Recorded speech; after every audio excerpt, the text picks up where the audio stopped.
Hi students, welcome back to my channel. Today we will continue with the 17th question of the exercise 1.2, that is arithmetic progression.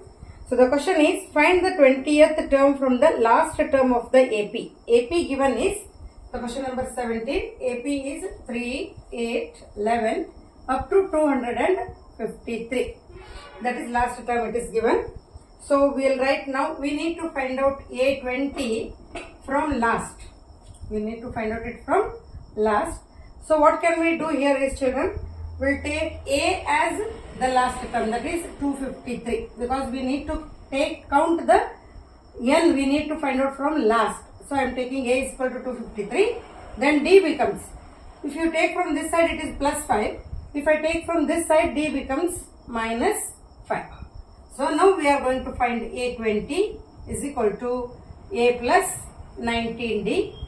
A is 253 plus 19 into minus 5.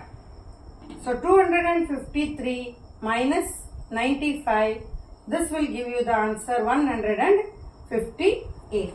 So the 20th term of the given AP 3, 8, 11 up to 253.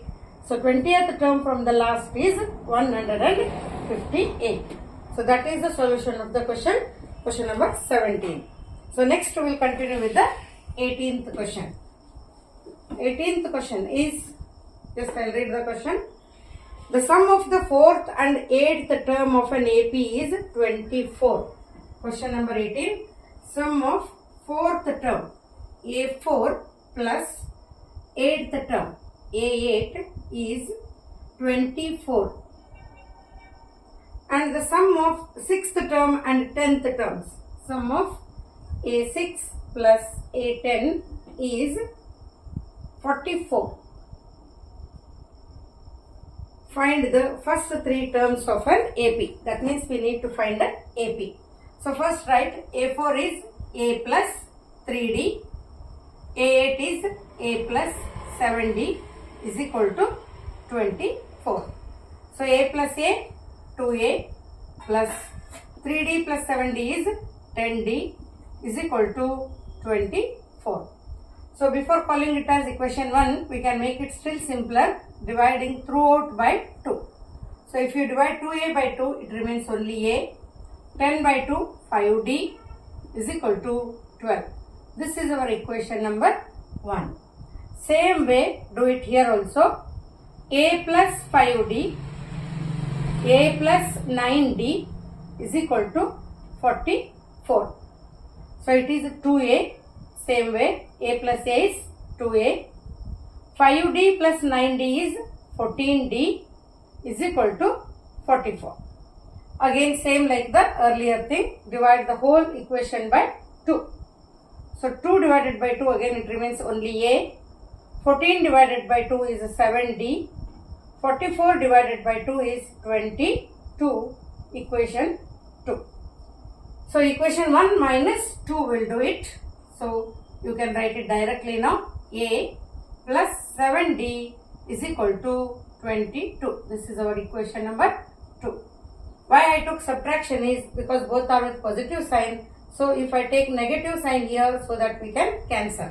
This is minus, minus. So on the three sides it is minus. Plus A minus A gets cancels. Plus 5 minus 7 remains minus 2D. Plus 12 minus 22 is 22 minus 12 is 10, but symbol is again minus. So both the sides minus gets cancels. D is equal to 10 by 2, 2 ones are 2 5s are. Therefore D is equal to, we got 5. Substitute this either in equation 1 or in equation 2. So here already ready equation 2 is there. So I will substitute here. A plus 7 into 5 is equal to 22. A plus 35 is equal to 22. So A is equal to 22 minus 35, that is minus 13. A is equal to minus 13. So once we have got A and D, we can easily write now AP. They have asked first three terms of an AP. So write it now. A, first term, second term A plus D, third term is A plus 2D. So A is minus 13. Minus 13 plus 5. Minus 13 plus 2 into 5. This remains minus 13 only. This is minus 8. Minus 13 plus 10. So it becomes minus 3. Minus 8 minus 13. So these are the first three terms of an AP, children. So these are the question number 17 and this is the answer for 18. So watch the YouTube channel, my videos completely, and don't forget to subscribe the channel.